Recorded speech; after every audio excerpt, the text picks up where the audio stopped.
ਸਤਨਾਮ ਸ਼੍ਰੀ ਵਾਹਿਗੁਰੂ ਸਾਹਿਬ JIO.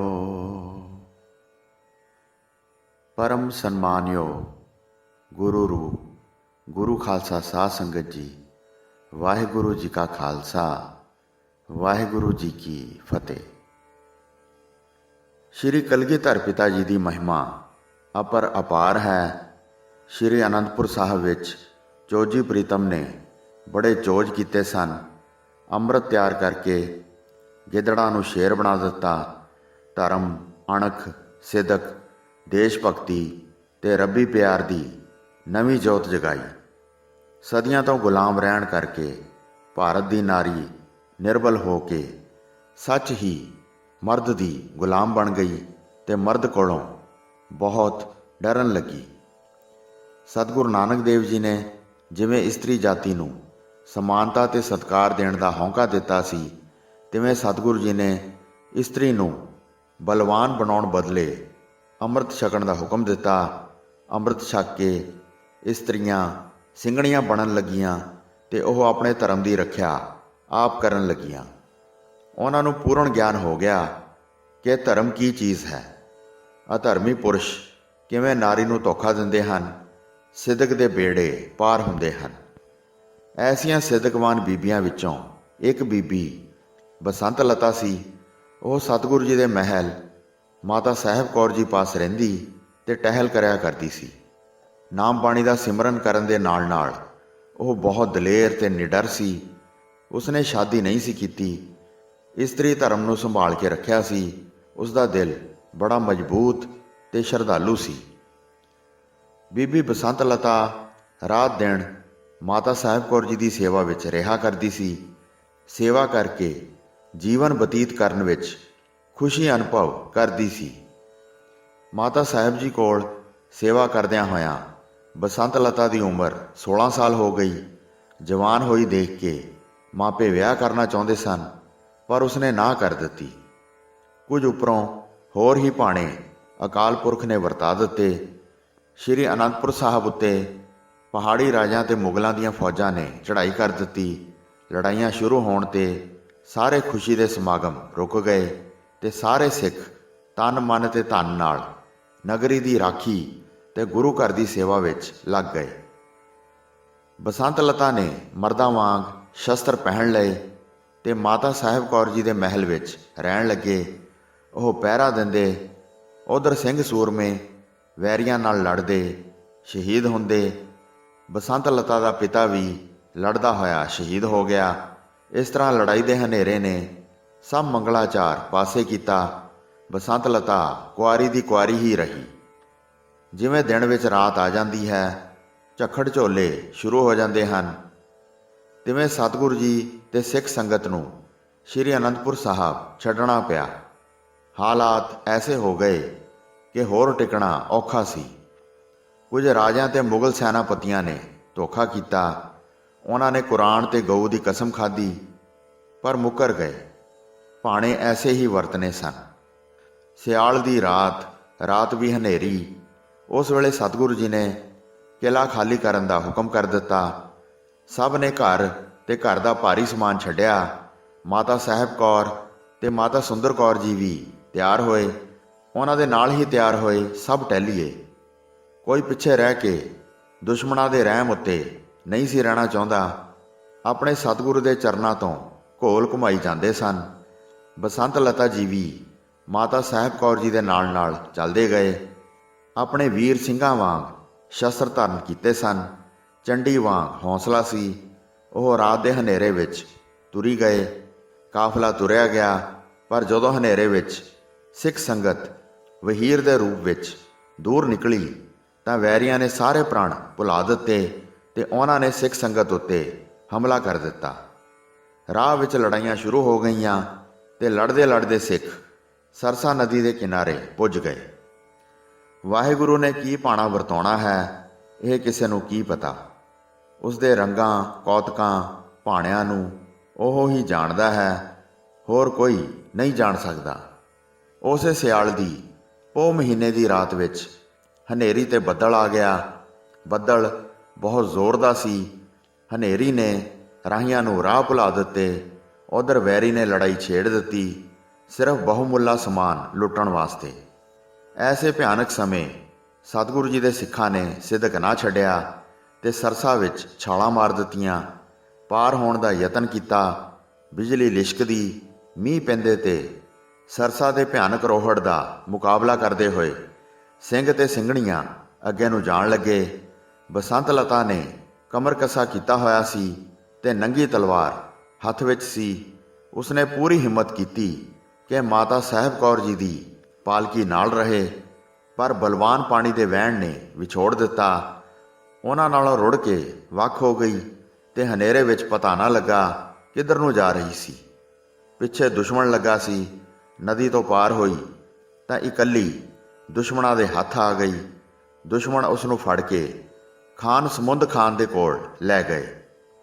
ਉਹਨਾਂ ਨੇ ਜਵਾਨ ਤੇ ਸੁੰਦਰ ਵੇਖ ਕੇ ਅੱਗ ਸਕਾਈ ਤੇ ਬਸੰਤ ਲਤਾ ਨੂੰ ਹੋਸ਼ ਵਿੱਚ ਲਿਆਂਦਾ। ਦੁਸ਼ਮਣਾਂ ਦੀ ਨੀਅਤ ਚੰਗੀ ਨਹੀਂ ਸੀ। ਉਹ ਉਸ ਨੂੰ ਮਾੜੀ ਨਿਗਾਹ ਨਾਲ ਦੇਖਣ ਲੱਗੇ। ਸਮੁੰਦ ਖਾਨ ਇੱਕ ਛੋਟੇ ਕਸਬੇ ਦਾ ਹਾਕਮ ਸੀ। ਉਹ ਸਿਰੇ ਦਾ ਬਦਚਲਨ ਸੀ, ਕਿਸੇ ਕੋਲੋਂ ਨਾ ਡਰਦਾ ਤੇ ਮਨ ਆਈਆਂ ਕਰਦਾ। ਉਹ ਬਸੰਤ ਲਤਾ ਨੂੰ ਆਪਣੇ ਨਾਲ ਆਪਣੇ ਕਿਲੇ ਵਿੱਚ ਲੈ ਗਿਆ। ਬਸੰਤ ਲਤਾ ਦੀ ਸੂਰਤ ਐਸੀ ਸੀ ਜੋ ਝੱਲੀ ਨਹੀਂ ਸੀ ਜਾਂਦੀ। ਉਸਦੇ ਚਿਹਰੇ ਤੇ ਲਾਲੀਆਂ ਭਖਦੀਆਂ ਸਨ। ਸਮੁੰਦ ਖਾਨ ਨੂੰ ਇਹ ਵੀ ਭੁਲੇਖਾ ਸੀ ਕਿ ਸ਼ਾਇਦ ਬਸੰਤ ਲਤਾ ਗੁਰੂ ਜੀ ਦੇ ਮਹਿਲਾਂ ਵਿੱਚੋਂ ਇੱਕ ਸੀ। ਜਿਵੇਂ ਕਿ ਮੁਗਲ ਹਾਕਮ ਤੇ ਰਾਜੇ ਅਨੇਕਾਂ ਦਾਸੀਆਂ, ਬੇਗਮਾਂ ਵਾਧੂ ਰੱਖਦੇ ਸਨ। ਉਸਨੇ ਬਸੰਤ ਲਤਾ ਨੂੰ ਆਖਿਆ, ਇਸ ਦਾ ਮਤਲਬ ਹੋਇਆ ਕਿ ਤੂੰ ਪੀਰ ਗੋਬਿੰਦ ਸਿੰਘ ਦੀ ਪਤਨੀ ਨਹੀਂ। ਬਸੰਤ ਲਤਾ ਨੇ ਕਿਹਾ, ਨਹੀਂ, ਮੈਂ ਇੱਕ ਦਾਸੀ ਹਾਂ। ਮੈਂ ਮਾਤਾ ਸਾਹਿਬ ਕੌਰ ਜੀ ਦੀ ਸੇਵਾ ਕਰਦੀ ਰਹੀ ਹਾਂ। ਸਮੁੰਦ ਖਾਨ ਨੇ ਕਿਹਾ, ਇਸ ਦਾ ਮਤਲਬ ਇਹ ਹੋਇਆ ਕਿ ਸਵਰਗ ਦੀ ਹੂਰ ਅਜੇ ਕੁਵਾਰੀ ਹੈ, ਕਿਸੇ ਮਰਦ ਦੇ ਲੜ ਨਹੀਂ ਲੱਗੀ। ਬਸੰਤ ਲਤਾ ਨੇ ਕਿਹਾ, ਮੈਂ ਪ੍ਰਤਿੱਗਿਆ ਕੀਤੀ ਹੈ ਕੁਵਾਰੀ ਰਹਿਣ ਤੇ ਮਰਨ ਦੀ। ਮੈਂ ਸ਼ਾਦੀ ਨਹੀਂ ਕਰਾਉਣੀ ਤੇ ਨਾ ਕਿਸੇ ਮਰਦ ਦੀ ਸੇਵਕ ਬਣਨਾ ਹੈ। ਮੇਰਾ ਸਤਿਗੁਰੂ ਮੇਰੀ ਸਹਾਇਤਾ ਕਰੇਗਾ, ਮੇਰੇ ਧਰਮ ਨੂੰ ਅਟਲ ਰੱਖੇਗਾ। ਜੀਵਨ ਭਰ ਪ੍ਰਤਿੱਗਿਆ ਦਾ ਪਾਲਣ ਕਰਾਂਗੀ। ਸਮੁੰਦ ਖਾਨ ਨੇ ਕਿਹਾ, ਐਸੀ ਪ੍ਰਤਿੱਗਿਆ ਔਰਤ ਨੂੰ ਕਦੀ ਨਹੀਂ ਕਰਨੀ ਚਾਹੀਦੀ। ਦੂਸਰਾ, ਤੇਰਾ ਗੁਰੂ ਤਾਂ ਮਾਰਿਆ ਗਿਆ, ਉਸਦੇ ਪੁੱਤਰ ਮਾਰੇ ਗਏ, ਹੁਣ ਤਾਂ ਕੋਈ ਸ਼ਕਤੀ ਵੀ ਨਹੀਂ ਰਹੀ। ਕੌਣ ਤੇਰੀ ਮਦਦ ਕਰੇਗਾ? ਬਸੰਤ ਲਤਾ ਨੇ ਕਿਹਾ, ਇਹ ਝੂਠ ਹੈ। ਗੁਰੂ ਮਹਾਰਾਜ ਜੀ ਨਹੀਂ ਮਾਰੇ ਜਾ ਸਕਦੇ। ਉਹ ਤਾਂ ਹਰ ਥਾਂ ਆਪਣੇ ਸਿੱਖ ਦੀ ਸਹਾਇਤਾ ਕਰਦੇ ਹਨ। ਉਹ ਤਾਂ ਘੱਟ ਘੱਟ ਦੀ ਜਾਣਨਹਾਰ, ਦੁਨੀਆ ਦੀ ਸਾਰ ਲੈਂਦੇ ਹਨ। ਉਹਨਾਂ ਨੂੰ ਕੌਣ ਮਾਰਨ ਵਾਲਾ ਹੈ? ਉਹ ਤਾਂ ਆਪ ਅਕਾਲ ਪੁਰਖ ਹਨ। ਤੂੰ ਝੂਠ ਬੋਲਦਾ ਹੈ, ਉਹ ਕੋਈ ਨਹੀਂ ਮਰੇ। ਸਮੁੰਦ ਖਾਨ ਨੇ ਕਿਹਾ, ਹੱਠ ਨਾ ਕਰ। ਸੁਣ, ਮੈਂ ਤੈਨੂੰ ਬੇਗਮ ਬਣਾ ਕੇ ਰੱਖਾਂਗਾ। ਜੋ ਦੁਨੀਆ ਦੇ ਸੁੱਖ ਹਨ ਉਹ ਦਿਆਂਗਾ। ਤੇਰੇ ਰੂਪ ਉੱਤੇ ਮੈਨੂੰ ਤਰਸ ਆਉਂਦਾ ਹੈ। ਮੇਰੇ ਆਖੇ ਲੱਗ, ਹੱਠ ਨਾ ਕਰ। ਤੇਰੇ ਵਰਗੀ ਸੁੰਦਰੀ ਤਾਂ ਮੁਗਲ ਹਰਮਾਂ ਵਿੱਚ ਹੀ ਸ਼ੋਭਾ ਦਿੰਦੀ ਹੈ। ਮੇਰੀ ਗੱਲ ਮੰਨ ਜਾ। ਬਸੰਤ ਲਤਾ ਨੇ ਕਿਹਾ, ਨਹੀਂ, ਮੈਂ ਭੁੱਖੀ ਮਰ ਜਾਵਾਂਗੀ। ਪੁਰਜਾ ਪੁਰਜਾ ਕੱਟ ਦਿਓ। ਜੋ ਆਗਿਆ ਕੀਤੀ ਹੈ ਉਹ ਨਹੀਂ ਛੱਡਾਂਗੀ। ਧਰਮ ਜਾਨ ਨਾਲੋਂ ਪਿਆਰਾ ਹੈ। ਸਤਿਗੁਰੂ ਜੀ ਨੂੰ ਕੀ ਮੂੰਹ ਵਿਖਾਵਾਂਗੀ ਜੇ ਮੈਂ ਇਸ ਪ੍ਰਤਿੱਗਿਆ ਨੂੰ ਤੋੜ ਦਿੱਤਾ। ਸਮੁੰਦ ਖਾਨ ਨੇ ਕਿਹਾ, ਜੇ ਮੇਰੀ ਗੱਲ ਨਹੀਂ ਮੰਨਦੀ ਤਾਂ ਯਾਦ ਰੱਖ, ਤੈਨੂੰ ਕਸ਼ਟ ਮਿਲਣਗੇ। ਪੁੱਠੀ ਟੰਗ ਕੇ ਖਾਲੋ ਦੇੜ ਦਿਆਂਗਾ। ਕੋਈ ਤੇਰਾ ਰਖਵਾਲਾ ਨਹੀਂ ਬਣੇਗਾ। ਇੱਦਾਂ ਹੀ ਮਰ ਜਾਏਗੀ। ਬਸੰਤ ਲਤਾ ਨੇ ਕਿਹਾ, ਧਰਮ ਬਦਲੇ ਮਰਨ ਤੇ ਕਸ਼ਟ ਸਹਾਰਨ ਦੀ ਸਿੱਖਿਆ ਮੈਨੂੰ ਸ਼੍ਰੀ ਅਨੰਦਪੁਰ ਸਾਹਿਬ ਤੋਂ ਮਿਲੀ ਸੀ। ਮੇਰੇ ਵਾਸਤੇ ਕਸ਼ਟ ਕੋਈ ਓਪਰਾ ਨਹੀਂ। ਸਮੁੰਦ ਖਾਨ ਨੇ ਕਿਹਾ, ਮੈਂ ਤੈਨੂੰ ਬੰਦੀਖਾਨੇ ਵਿੱਚ ਸੁੱਟਾਂਗਾ। ਤੂੰ ਕੀ ਸਮਝਦੀ ਹੈ?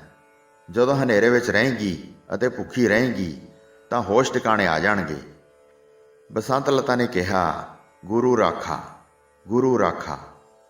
ਸਮੁੰਦ ਖਾਨ ਨੇ ਜਦੋਂ ਦੇਖਿਆ ਬਸੰਤ ਲਤਾ ਹੱਠ ਨਹੀਂ ਛੱਡਦੀ ਤਾਂ ਉਸਨੇ ਹੱਠ ਤੋਂ ਕੰਮ ਲਿਆ।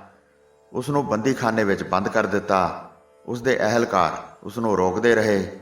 ਕਿਸੇ ਨੇ ਸਲਾਹ ਨਾ ਦਿੱਤੀ ਕਿ ਬਸੰਤ ਲਤਾ ਵਰਗੀ ਇਸਤਰੀ ਨੂੰ ਉਹ ਬੰਦੀਖਾਨੇ ਵਿੱਚ ਨਾ ਸੁੱਟੇ, ਪਰ ਉਹ ਨਾ ਮੰਨਿਆ ਤੇ ਬੰਦੀਖਾਨੇ ਵਿੱਚ ਸੁੱਟ ਹੀ ਦਿੱਤਾ। ਪਰ ਬਸੰਤ ਲਤਾ ਦਾ ਰਾਖਾ ਸਤਿਗੁਰੂ ਸੀ। ਗੁਰੂ ਜੀ ਦਾ ਹੁਕਮ ਵੀ ਹੈ, ਰਾਖਣ ਹਾਰੇ ਰਾਖੋ ਆਪ, ਸਰਬ ਸੁਖਾ ਪ੍ਰਭ ਤੁਮਰੈ ਹਾਥ। ਬਸੰਤ ਲਤਾ ਨੂੰ ਬੰਦੀਖਾਨੇ ਵਿੱਚ ਸੁੱਟ ਦਿੱਤਾ ਗਿਆ। ਬੰਦੀਖਾਨਾ ਨਰਕ ਦੇ ਰੂਪ ਵਿੱਚ ਸੀ, ਜਿਸ ਵਿੱਚ ਚੂਹੇ, ਸਿੱਲ, ਮੱਛਰ ਆਦਿਕ ਸੀ। ਮੌਤ ਵਰਗਾ ਹਨੇਰਾ ਰਹਿੰਦਾ, ਕਿਸੇ ਮਨੁੱਖ ਦੇ ਮੱਥੇ ਨਾ ਲੱਗਿਆ ਜਾਂਦਾ। ਐਸੇ ਬੰਦੀਖਾਨੇ ਵਿੱਚ ਲਤਾ ਨੂੰ ਸੁੱਟ ਦਿੱਤਾ ਗਿਆ, ਪਰ ਉਸਨੇ ਕੋਈ ਦੁੱਖ ਦਾ ਖਿਆਲ ਨਾ ਕੀਤਾ। ਵਾਹ ਰੱਬ ਦੇ ਰੰਗ! ਪਹਿਲੀ ਰਾਤ ਬਸੰਤ ਲਤਾ ਦੇ ਸਿਰ ਉਸ ਬੰਦੀਖਾਨੇ ਵਿੱਚ ਆਈ। ਦੁਸ਼ਮਣ ਕੋਲ ਨਾ ਰਹੇ। ਉਸ ਹਨੇਰੇ ਵਿੱਚ ਇਕੱਲੀ ਬੈਠੀ ਨੂੰ ਆਪਣਾ ਖਿਆਲ ਭੁੱਲ ਗਿਆ, ਪਰ ਸਤਿਗੁਰੂ ਜੀ ਤੇ ਸਤਿਗੁਰੂ ਜੀ ਦੇ ਪਰਿਵਾਰ ਦਾ ਖਿਆਲ ਆ ਗਿਆ। ਅਨੰਦਪੁਰ ਸਾਹਿਬ ਦੀ ਰੌਣਕ, ਉਦਾਸੀ, ਤਿਆਗ ਤੇ ਸਰਸਾ ਕਿਨਾਰੇ ਹਨੇਰੇ ਵਿੱਚ ਭਿਆਨਕ ਲੜਾਈ ਦੀਆਂ ਝਾਂਕੀਆਂ ਅੱਖਾਂ ਅੱਗੇ ਆਈਆਂ। ਉਹਦਾ ਸਡੋਲ ਤਨ ਕੰਬ ਗਿਆ। ਸਿੰਘਾਂ ਦਾ ਮਾਤਾ ਸਾਹਿਬ ਕੌਰ ਜੀ ਦੀ ਪਾਲਕੀ ਚੁੱਕ ਕੇ ਨੱਸਣਾ ਤੇ ਬਸੰਤ ਲਤਾ ਦਾ ਡਿੱਗ ਪੈਣਾ ਉਸਨੂੰ ਇੰਝ ਪ੍ਰਤੀਤ ਹੋਇਆ ਕਿ ਉਹ ਬੰਦੀਖਾਨੇ ਵਿੱਚ ਨਹੀਂ, ਸਗੋਂ ਸਰਸਾ ਦੇ ਕਿਨਾਰੇ ਹੈ। ਉਸਦੇ ਸੰਗੀ ਸਾਥੀ ਉਸ ਕੋਲੋਂ ਵਿਛੜ ਰਹੇ ਹਨ। ਉਹ ਡਾਢਾ ਮਾਰ ਉੱਠੀ, ਮਾਤਾ ਜੀ, ਪਿਆਰੀ ਮਾਤਾ ਜੀ, ਮੈਨੂੰ ਇੱਥੇ ਛੱਡ ਚੱਲੇ ਜੇ। ਕਿੱਧਰ ਜਾਓਗੇ? ਮੈਂ ਕਿੱਥੇ ਆ ਕੇ ਮਿਲਾਂ? ਤੁਸਾਂ ਬਿਨਾਂ ਨਹੀਂ ਜੀ ਸਕਦੀ। ਗੁਰੂ ਜੀ ਦੇ ਦਰਸ਼ਨ ਕਦੋਂ ਹੋਣਗੇ? ਮਾਤਾ ਜੀ, ਮੈਨੂੰ ਛੱਡ ਕੇ ਨਾ ਜਾਓ। ਵਲਵਲੇ ਦੇ ਵਹਿਣ ਵਿੱਚ ਰੁੜੀ ਹੋਈ ਬਸੰਤ ਲਤਾ ਇਉਂ ਕੂਕਦੀ ਹੋਈ ਨੱਠ ਕੇ ਅੱਗੇ ਹੋਣ ਲੱਗੀ ਤਾਂ ਬੰਦੀਖਾਨੇ ਦੀ ਭਾਰੀ ਪਥਰੀਲੀ ਕੰਧ ਨਾਲ ਉਸ ਦਾ ਮੱਥਾ ਵੱਜਾ। ਉਸਨੂੰ ਹੋਸ਼ ਆਈ। ਉਹ ਸਰਸਾ ਕਿਨਾਰੇ ਨਹੀਂ, ਸਗੋਂ ਬੰਦੀਖਾਨੇ ਵਿੱਚ ਹੈ। ਉਹ ਸੁਤੰਤਰ ਨਹੀਂ, ਕੈਦਣ ਹੈ। ਇਸ ਤਰ੍ਹਾਂ ਸੋਚ ਕੇ ਉਸਦੇ ਮੂੰਹੋਂ ਨਿਕਲਿਆ, ਮੈਂ ਕਿੱਥੇ ਹਾਂ? ਗੋਠ ਮਾਰ ਕੇ ਬੈਠ ਗਈ। ਦੋਵੇਂ ਹੱਥ ਜੋੜ ਕੇ ਸਤਿਗੁਰੂ ਜੀ ਦੇ ਚਰਨਾਂ ਦਾ ਧਿਆਨ ਕੀਤਾ। ਅਰਦਾਸ ਬੇਨਤੀ ਇਉਂ ਕਰਨ ਲੱਗੀ, ਹੇ ਸੱਚੇ ਪਾਤਸ਼ਾਹ, ਕਲਯੁਗ ਦੇ ਤਾਰਨਹਾਰ, ਪਤਿਤ ਪਾਵਨ, ਦਿਆਲੂ ਪਿਤਾ, ਮੈਂ ਦਾਸੀ ਨੂੰ ਤੇਰਾ ਹੀ ਆਸਰਾ ਹੈ। ਤੇਰੀ ਅਣਜਾਣ ਪੁੱਤਰੀ ਨੇ ਭੋਲੇਪਨ ਵਿੱਚ ਪ੍ਰਣ ਕਰ ਲਿਆ ਸੀ ਕਿ ਤੇਰੇ ਚਰਨਾਂ ਵਿੱਚ ਜੀਵਨ ਬਤੀਤ ਕਰਾਂਗੀ। ਮਾਤਾ ਜੀ ਦੀ ਸੇਵਾ ਕਰਦੀ ਰਹਾਂਗੀ। ਗੁਰੂ ਘਰ ਦੇ ਜੂਠੇ ਭਾਂਡੇ ਮਾਂਜ ਕੇ, ਸੰਗਤਾਂ ਦੇ ਜੋੜੇ ਝਾੜ ਕੇ ਜਨਮ ਸਫਲ ਕਰਾਂਗੀ। ਦਾਤਾ ਜੀ, ਤੇਰੀ ਖੇਡ ਦਾ ਤੈਨੂੰ ਹੀ ਪਤਾ ਹੈ। ਮੈਂ ਅਣਜਾਣ ਹਾਂ, ਕੁਝ ਨਹੀਂ ਜਾਣਦੀ। ਕੀ ਭਾਣਾ ਵਰਤਾ ਦਿੱਤਾ। ਸਾਰੇ ਵਿਛੜ ਗਏ, ਤੁਸੀਂ ਵੀ ਦੂਰ ਚਲੇ ਗਏ। ਮੈਂ ਬੰਦੀਖਾਨੇ ਵਿੱਚ ਹਾਂ। ਮੇਰਾ ਰੂਪ ਤੇ ਜਵਾਨੀ ਮੇਰੇ ਦੁਸ਼ਮਣ ਬਣ ਰਹੇ ਹਨ। ਹੇ ਦਾਤਾ, ਦਇਆ ਕਰ, ਮਿਹਰ ਕਰ, ਦਾਸੀ ਨੂੰ ਬਚਾ। ਦਾਸੀ ਦੀ ਪਵਿੱਤਰਤਾ ਨੂੰ ਬਚਾਓ। ਜੇ ਮੇਰਾ ਧਰਮ ਚਲਿਆ ਗਿਆ ਤਾਂ ਮੈਂ ਮਰ ਗਈ, ਨਰਕਾਂ ਵਿੱਚ ਵਾਸਾ ਹੋਵੇਗਾ। ਮੈਨੂੰ ਕਸ਼ਟ ਦੇ ਪੰਜੇ ਵਿੱਚੋਂ ਬਚਾਓ। ਦ੍ਰੋਪਦੀ ਦੀ ਤਰ੍ਹਾਂ ਤੇਰਾ ਹੀ ਆਸਰਾ ਹੈ। ਹੇ ਜਗਤ ਰੱਖਿਅਕ, ਦੀਨ ਦਿਆਲ ਪ੍ਰਭੂ ਜੀ, ਰਾਖਣ ਹਾਰੇ ਰਾਖੋ ਆਪ, ਸਰਬ ਸੁਖਾ ਪ੍ਰਭ ਤੁਮਰੈ ਹਾਥ। ਅਰਦਾਸ ਬੇਨਤੀ ਮੁੱਕੀ ਨਹੀਂ ਸੀ ਕਿ ਬੰਦੀਖਾਨੇ ਵਿੱਚ ਦੀਵੇ ਦਾ ਚਾਨਣ ਹੋਇਆ। ਚਾਨਣ ਦੇਖ ਕੇ ਉਸਨੇ ਪਿੱਛੇ ਮੁੜ ਕੇ ਦੇਖਿਆ ਤਾਂ ਇੱਕ ਅਧਖੜ ਉਮਰ ਦੀ ਇਸਤਰੀ ਬੰਦੀਖਾਨੇ ਦੇ ਬੂਹੇ ਵਿੱਚ ਖਲੋਤੀ ਸੀ। ਆਉਣ ਵਾਲੀ ਇਸਤਰੀ ਨੇ ਅੱਗੇ ਹੋ ਕੇ ਬੜੇ ਪਿਆਰ, ਮਿੱਠੇ ਅਤੇ ਹਸਾਉਣੇ ਲਹਿਜੇ ਵਿੱਚ ਬਸੰਤ ਲਤਾ ਨੂੰ ਆਖਣਾ ਸ਼ੁਰੂ ਕੀਤਾ, ਬੇਟੀ, ਮੈਂ ਹਿੰਦਣੀ ਹਾਂ। ਤੇਰੇ ਵਾਸਤੇ ਰੋਟੀ ਪਕਾ ਕੇ ਲਿਆਈ ਹਾਂ। ਨਵਾਬ ਦੇ ਹੁਕਮ ਨਾਲ ਪਕਾਈ ਹੈ। ਰੋਟੀ ਖਾ ਲੈ, ਬਹੁਤ ਪਵਿੱਤਰ ਭੋਜਨ ਹੈ। ਬਸੰਤ ਲਤਾ ਨੇ ਕਿਹਾ, ਮੈਨੂੰ ਤਾਂ ਭੁੱਖ ਨਹੀਂ। ਉਸ ਇਸਤਰੀ ਨੇ ਕਿਹਾ, ਧੀਏ, ਪੇਟ ਨਾਲ ਦੁਸ਼ਮਣੀ ਨਹੀਂ ਕਰਨੀ ਚਾਹੀਦੀ। ਜੇ ਸਿਰ ਤੇ ਮੁਸੀਬਤ ਪਈ ਹੈ ਤਾਂ ਕੀ ਡਰ, ਭਗਵਾਨ ਟਾਲ ਦੇਵੇਗਾ। ਜੇ ਦੁੱਖਾਂ ਦਾ ਟਾਕਰਾ ਕਰਨਾ ਵੀ ਪਵੇ ਤਾਂ ਤੰਦਰੁਸਤ ਸਰੀਰ ਹੀ ਕਰ ਸਕਦਾ ਹੈ। ਰੋਟੀ ਤਾਂ ਤੰਦਰੁਸਤ ਰੱਖਦੀ ਹੈ। ਜੋ ਭਾਗ ਵਿੱਚ ਲਿਖਿਆ ਹੈ ਸੋ ਕਰਨਾ ਤੇ ਖਾਣਾ ਪੈਂਦਾ ਹੈ। ਤੂੰ ਸਿਆਣੀ ਹੈ। ਬਸੰਤ ਲਤਾ ਨੇ ਕਿਹਾ, ਰੋਟੀ ਨਾਲੋਂ ਮੈਨੂੰ ਬੰਦੀਖਾਨੇ ਵਿੱਚੋਂ ਕੱਢ ਦਿਓ ਤਾਂ ਚੰਗਾ ਹੈ। ਮੈਂ ਤੁਰਕਾਂ ਦੇ ਹੱਥ ਦਾ ਨਹੀਂ ਖਾਣਾ। ਮੈਨੂੰ ਮਰਨਾ ਕਬੂਲ ਹੈ। ਤੂੰ ਇੱਥੋਂ ਚਲੀ ਜਾ। ਤੇਰੇ ਕੋਲੋਂ ਵੀ ਮੈਨੂੰ ਡਰ ਲੱਗ ਰਿਹਾ ਹੈ। ਮੈਂ ਕੁਝ ਨਹੀਂ ਖਾਣਾ। ਮੈਂ ਆਖਦੀ ਹਾਂ, ਮੈਂ ਕੁਝ ਨਹੀਂ ਖਾਣਾ। ਉਸ ਇਸਤਰੀ ਨੇ ਕਿਹਾ, ਇਹ ਮੇਰੇ ਵੱਸ ਦੀ ਗੱਲ ਨਹੀਂ। ਖਾਨ ਦੇ ਹੁਕਮ ਤੋਂ ਬਿਨਾਂ ਇਸ ਕਿਲੇ ਵਿੱਚ ਪੱਤਾ ਵੀ ਨਹੀਂ ਹਿਲ ਸਕਦਾ। ਹਾਂ, ਖਾਨ ਸਾਹਿਬ ਦਿਲ ਦੇ ਇੰਨੇ ਭੈੜੇ ਨਹੀਂ, ਬੀਬੇ ਹਨ। ਰਤਾ ਜਵਾਨ ਹੋਣ ਕਰਕੇ ਰੰਗੀਲੇ ਜ਼ਰੂਰ ਹਨ, ਉਹ ਤੇਰੇ ਰੂਪ ਦੇ ਦੀਵਾਨੇ ਬਣੇ ਹਨ। ਮੈਂ ਹਿੰਦਣੀ ਹਾਂ, ਚੰਦਰ ਪ੍ਰਭਾ ਮੇਰਾ ਨਾਮ ਹੈ, ਡਰ ਨਾ, ਰੋਟੀ ਖਾ ਲੈ। ਬਸੰਤ ਲਤਾ ਨੇ ਕਿਹਾ, ਮੈਨੂੰ ਕੀ ਸਬੂਤ ਹੈ ਕਿ ਤੂੰ ਹਿੰਦਣੀ ਹੈ? ਉਸ ਇਸਤਰੀ ਨੇ ਕਿਹਾ, ਰਾਮ ਰਾਮ, ਮੈਂ ਝੂਠ ਬੋਲਦੀ ਹਾਂ? ਮੇਰਾ ਪੁੱਤਰ ਖਾਨ ਸਾਹਿਬ ਕੋਲ ਨੌਕਰ ਹੈ, ਅਸੀਂ ਹਿੰਦੂ ਹਾਂ, ਇਹ ਹਿੰਦੂਆਂ ਨਾਲ ਬਹੁਤ ਪਿਆਰ ਕਰਦੇ ਹਨ, ਚੰਗੇ ਹਨ। ਬਸੰਤ ਲਤਾ ਨੇ ਕਿਹਾ, ਪਰ ਮੈਨੂੰ ਤਾਂ ਕੈਦ ਕਰ ਛੱਡਿਆ ਹੈ, ਇਹ ਝੂਠ ਹੈ। ਇਸਤਰੀ ਨੇ ਕਿਹਾ, ਮੈਂ ਕੀ ਦੱਸਾਂ, ਇਹ ਮਨ ਦੇ ਬੜੇ ਚੰਚਲ ਹਨ, ਤੇਰੇ ਰੂਪ ਉੱਤੇ ਭੁੱਲ ਗਏ ਹਨ। ਉਹ ਇੰਨੇ ਮਸਤ ਹੋਏ ਹਨ ਕਿ ਉਹਨਾਂ ਨੂੰ ਖਾਣਾ ਪੀਣਾ ਭੁੱਲਿਆ ਹੈ, ਕੁਝ ਨਹੀਂ ਖਾਂਦਾ ਪੀਂਦਾ, ਬਸ ਤੇਰਾ ਧਿਆਨ ਹੈ। ਬਸੰਤ ਲਤਾ ਨੇ ਕਿਹਾ, ਇਸ ਦਾ ਮਤਲਬ ਕਿ ਉਹ ਮੈਨੂੰ ਇੰਨੀ ਹੀ ਗੱਲ ਕਹੀ ਸੀ ਕਿ ਉਸ ਇਸਤਰੀ ਨੇ ਬਸੰਤ ਲਤਾ ਨੂੰ ਕਿਹਾ, ਨਹੀਂ ਨਹੀਂ, ਡਰਨ ਦੀ ਕੋਈ ਲੋੜ ਨਹੀਂ, ਉਹ ਤੇਰੇ ਨਾਲ ਧੱਕਾ ਨਹੀਂ ਕਰਨਗੇ, ਸਮਝਾਵਾਂਗੀ, ਮੇਰੀ ਉਹ ਮੰਨਦੇ ਹਨ, ਤੇਰੇ ਨਾਲ ਧੱਕਾ ਨਹੀਂ ਕਰਨਗੇ। ਜੇ ਤੇਰੀ ਮਰਜ਼ੀ ਨਾ ਹੋਵੇ ਤਾਂ ਉਹ ਤੇਰੇ ਸਰੀਰ ਨੂੰ ਹੱਥ ਨਹੀਂ ਲਾਉਣਗੇ, ਬਹੁਤ ਚੰਗੇ ਹਨ, ਐਵੇਂ ਡਰ ਕੇ ਤਨ ਦਾ ਲਹੂ ਨਾ ਸੁਕਾ। ਬਸੰਤ ਲਤਾ ਨੇ ਕਿਹਾ, ਮਾਈ ਤੇਰੀਆਂ ਗੱਲਾਂ ਚੰਗੀਆਂ ਨਹੀਂ, ਤੂੰ ਜ਼ਰੂਰ ਇੰਨਾ ਹੀ ਕਹਿਣਾ ਸੀ। ਇਸਤਰੀ ਨੇ ਕਿਹਾ, ਰਾਮ ਰਾਮ ਕਹੋ ਪੁੱਤਰੀ, ਤੇਰੇ ਨਾਲ ਮੈਂ ਕੋਈ ਧੋਖਾ ਕਰਨਾ ਹੈ? ਫਿਰ ਤੇਰਾ ਮੇਰਾ ਧਰਮ ਇੱਕ ਹੈ, ਰੋਟੀ ਖਾ ਲੈ, ਰਾਮ ਦਾ ਨਾਮ ਲੈ, ਜੋ ਸਿਰ ਬਣੇਗੀ ਝੱਲੀ, ਪਰ ਭੁੱਖੀ ਤਾਂ ਨਾ ਮਰ, ਭੁੱਖਾ ਮਰਨਾ ਠੀਕ ਨਹੀਂ। ਚੰਦਰ ਪ੍ਰਭਾ ਦੇ ਕਹਿਣ ਤੇ ਅਤੇ ਸੌਹਾਂ ਖਾਣ ਕਾਰਨ ਬਸੰਤ ਲਤਾ ਨੇ ਰੋਟੀ ਖਾ ਲਈ। ਉਹ ਕਈ ਦਿਨ ਦੀ ਭੁੱਖੀ ਸੀ। ਰੋਟੀ ਖਾ ਕੇ ਪਾਣੀ ਪੀਤਾ ਤੇ ਸਤਿਗੁਰੂ ਮਹਾਰਾਜ ਦਾ ਧੰਨਵਾਦ ਕੀਤਾ। ਉਹ ਦਿਨ ਗਿਆ ਤੇ ਅਗਲਾ ਦਿਨ ਆਇਆ। ਸਮੁੰਦ ਖਾਂ ਦੀ ਰਾਤ ਮੁਸ਼ਕਲ ਨਿਕਲੀ, ਦਿਨ ਨਿਕਲਣਾ ਔਖਾ ਹੋ ਗਿਆ। ਉਹ ਬੰਦੀਖਾਨੇ ਵਿੱਚ ਗਿਆ ਤੇ ਉਸਨੇ ਬਸੰਤ ਲਤਾ ਨੂੰ ਜਾ ਕੇ ਦੇਖਿਆ। ਬਸੰਤ ਲਤਾ ਉਸ ਵੇਲੇ ਆਪਣੇ ਸਤਿਗੁਰੂ ਜੀ ਦਾ ਧਿਆਨ ਧਰ ਕੇ ਅਰਦਾਸ ਬੇਨਤੀਆਂ ਕਰ ਰਹੀ ਸੀ।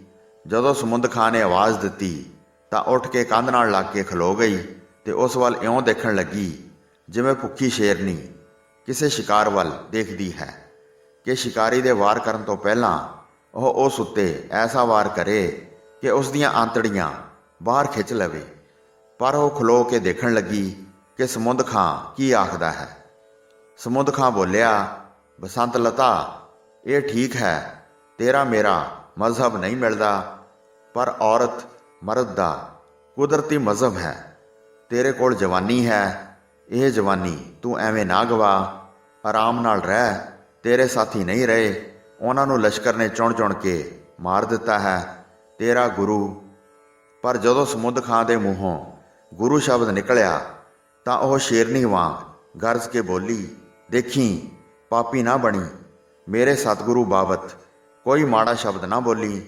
ਸਤਿਗੁਰੂ ਸਦਾ ਹੀ ਜਾਗਦਾ ਹੈ, ਉਹ ਮੇਰੇ ਅੰਗ ਸੰਗ ਹੈ। ਸਮੁੰਦ ਖਾਂ ਬੋਲਿਆ, ਤੇਰੇ ਗੁਰੂ ਨੂੰ ਮੈਂ ਨਹੀਂ ਜਾਣਦਾ। ਜੋ ਖਬਰਾਂ ਮਿਲੀਆਂ ਹਨ ਉਹ ਦੱਸਦੀਆਂ ਹਨ ਕਿ ਗੁਰੂ ਸਭ ਖਤਮ ਹੋ ਗਏ ਹਨ, ਕੋਈ ਨਹੀਂ ਬਚਿਆ। ਸਾਰਾ ਇਲਾਕਾ ਸਿੱਖਾਂ ਤੋਂ ਖਾਲੀ ਹੈ। ਮੈਂ ਤੈਨੂੰ ਨਹੀਂ ਛੱਡ ਸਕਦਾ, ਤੇਰੇ ਇਸ਼ਕ ਦਾ ਦੀਵਾਨਾ ਹੋ ਗਿਆ ਹਾਂ। ਹੁਣ ਤੂੰ ਮੇਰੇ ਆਖੇ ਲੱਗ। ਬਸ ਹੁਣ ਜੇ ਤੂੰ ਖੁਸ਼ੀ ਨਾਲ ਮੇਰੇ ਨਾਲ ਨਾ ਬੋਲੇ ਤਾਂ ਸਮਝ ਲੈ ਮੈਂ ਜ਼ਬਰਦਸਤੀ ਚੁੱਕਾਂਗਾ। ਜ਼ਾਲਮ ਦੁਸ਼ਮਣ ਦੀ ਜ਼ੁਬਾਨੋਂ ਐਸੇ ਬੋਲ ਸੁਣ ਕੇ ਬਸੰਤ ਲਤਾ ਡਰੀ ਨਹੀਂ। ਉਸਨੂੰ ਆਪਣੇ ਸਤਿਗੁਰੂ ਮਹਾਰਾਜ ਦੀ ਅਪਾਰ ਸ਼ਕਤੀ ਤੇ ਮਾਣ ਸੀ। ਉਸਨੇ ਆਖਿਆ, ਮੈਂ ਲੱਖ ਵਾਰ ਆਖ ਚੁੱਕੀ ਹਾਂ, ਮੈਂ ਮਰ ਜਾਵਾਂਗੀ, ਪਰ ਕਿਸੇ ਮਰਦ ਦੀ ਸੰਗਤ ਨਹੀਂ ਕਰਨੀ। ਮੇਰਾ ਸਤਿਗੁਰੂ ਮੇਰੀ ਰਾਖੀ ਕਰੇਗਾ। ਮੇਰੇ ਨਾਲ ਧੱਕਾ ਕਰਨ ਦਾ ਜੋ ਯਤਨ ਕਰੇਗਾ ਉਹ ਮਰੇਗਾ। ਮੈਂ ਚੰਡੀ ਹਾਂ, ਮੇਰੀ ਪਵਿੱਤਰਤਾ ਦਾ ਰਾਖਾ ਭਗਵਾਨ ਹੈ। ਵਾਹਿਗੁਰੂ ਸਤਿਗੁਰੂ। ਪਿਛਲੇ ਸ਼ਬਦ ਲਤਾ ਨੇ ਇੰਨੀ ਜ਼ੋਰ ਨਾਲ ਆਖੇ ਕਿ ਬੰਦੀਖਾਨਾ ਗੂੰਜ ਪਿਆ। ਇੱਕ ਨਹੀਂ ਕਈ ਆਵਾਜ਼ਾਂ ਪੈਦਾ ਹੋਈਆਂ। ਉਹ ਆਵਾਜ਼ਾਂ ਸੁਣ ਕੇ ਸਮੁੰਦ ਖਾਂ ਨੂੰ ਅਕਲ ਨਾ ਆਈ। ਉਹ ਤਾਂ ਸ਼ੁਦਾਈ ਹੋ ਚੁੱਕਿਆ ਸੀ। ਵਾਸ਼ਨਾ ਨੇ ਉਸ ਨੂੰ ਪਾਗਲ ਤੇ ਅੰਨਾ ਕਰ ਦਿੱਤਾ ਸੀ। ਮੈਂ ਆਖਦਾ ਹਾਂ, ਆਖੇ ਲੱਗ ਜਾ, ਤੇਰੀ ਰਾਖੀ ਕੋਈ ਨਹੀਂ ਕਰ ਸਕਦਾ, ਤੂੰ ਮੇਰੇ ਨਾਲ ਚੱਲ। ਇਹ ਆਖ ਕੇ ਉਹ ਅੱਗੇ ਵਧਿਆ ਤੇ ਉਸਨੇ ਬਸੰਤ ਲਤਾ ਨੂੰ ਜੱਫੀ ਵਿੱਚ ਘੁੱਟਣ ਲਈ ਬਾਹਾਂ ਫੈਲਾਈਆਂ ਤਾਂ ਉਸਦੀ ਇੱਕ ਬਾਂਹ ਨੂੰ ਦਰਦ ਹੋਈ। ਉਸ ਵੇਲੇ ਬਸੰਤ ਲਤਾ ਪੁਕਾਰ ਉੱਠੀ, ਜ਼ਾਲਮ ਪਿੱਛੇ ਹਟ ਜਾ, ਉਹ ਦੇਖ ਮੇਰੇ ਸਤਿਗੁਰੂ ਜੀ ਆ ਗਏ। ਬਸੰਤ ਲਤਾ ਨੂੰ ਪੌੜੀਆਂ ਵਿੱਚੋਂ ਚਾਨਣ ਨਜ਼ਰ ਆਇਆ। ਬਸੰਤ ਲਤਾ ਦੇ ਇਸ਼ਾਰੇ ਤੇ ਸਮੁੰਦ ਖਾਂ ਨੇ ਪਿੱਛੇ ਮੁੜ ਕੇ ਤੱਕਿਆ ਤਾਂ ਉਸ ਨੂੰ ਕੁਝ ਨਜ਼ਰ ਨਾ ਪਿਆ। ਉਸਨੇ ਮੁੜ ਕੇ ਲਤਾ ਨੂੰ ਆਖਿਆ, ਇਉਂ ਜਾਪਦਾ ਹੈ ਤੂੰ ਪਾਗਲ ਹੋ ਗਈ ਹੈ। ਡਰ ਨਾ, ਬਸ ਫਿਰ ਮੇਰੇ ਨਾਲ ਚੱਲ, ਨਹੀਂ ਤਾਂ ਮੈਂ ਤੈਨੂੰ ਚੁੱਕ ਲੈ ਜਾਵਾਂਗਾ। ਬਸੰਤ ਲਤਾ ਨੇ ਕਿਹਾ, ਹੁਣ ਮੈਂ ਕਿਉਂ ਗੱਲ ਮੰਨਾਂ? ਮੇਰੇ ਸਤਿਗੁਰੂ ਜੀ ਆ ਗਏ ਹਨ, ਮੇਰੀ ਸਹਾਇਤਾ ਕਰ ਰਹੇ ਹਨ। ਬਸੰਤ ਲਤਾ ਨੇ ਕਿਹਾ, ਦੇਖੋ ਮਹਾਰਾਜ ਦੇਖੋ, ਇਹ ਜ਼ਾਲਮ ਨਹੀਂ ਸਮਝਦਾ, ਇਸ ਨੂੰ ਅਕਲ ਦਿਓ, ਇਸ ਨੂੰ ਫੜੋ। ਧੰਨ ਹੋ ਮੇਰੇ ਸਤਿਗੁਰੋ, ਆਪ ਬੰਦੀਖਾਨੇ ਵਿੱਚ ਦਾਸੀ ਦੀ ਪੁਕਾਰ ਸੁਣ ਕੇ ਆਏ ਹੋ। ਸਮੁੰਦ ਖਾਂ ਅੱਗੇ ਵਧਣ ਲੱਗਾ ਤਾਂ ਉਸ ਦੇ ਪੈਰ ਧਰਤੀ ਨਾਲ ਜੁੜ ਗਏ, ਬਾਹਾਂ ਆਕੜ ਗਈਆਂ। ਉਸ ਨੂੰ ਇਉਂ ਪ੍ਰਤੀਤ ਹੋਣ ਲੱਗਾ ਜਿਵੇਂ ਉਹ ਸਿਲ ਪੱਥਰ ਹੋ ਰਿਹਾ ਸੀ। ਉਸ ਨੂੰ ਕੰਨਾਂ ਵਿੱਚ ਕੋਈ ਆਖ ਰਿਹਾ ਸੀ, ਇਸ ਦੇਵੀ ਨੂੰ ਭੈਣ ਆਖ, ਜੇ ਬਚਣਾ ਹੀ ਤਾਂ ਆਖ ਭੈਣ। ਅਨੋਖਾ ਕੌਤਕ ਸੀ।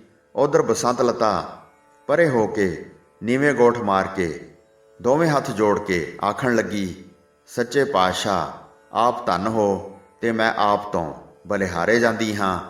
ਸਤਨਾਮ ਵਾਹਿਗੁਰੂ, ਹੇ ਦਾਤਾ ਜੀ, ਆਪ ਹੀ ਤਾਂ ਅਬਲਾ ਦੀ ਲਾਜ ਰੱਖਣ ਵਾਲੇ ਹੋ, ਦਾਤਾਰ ਹੋ।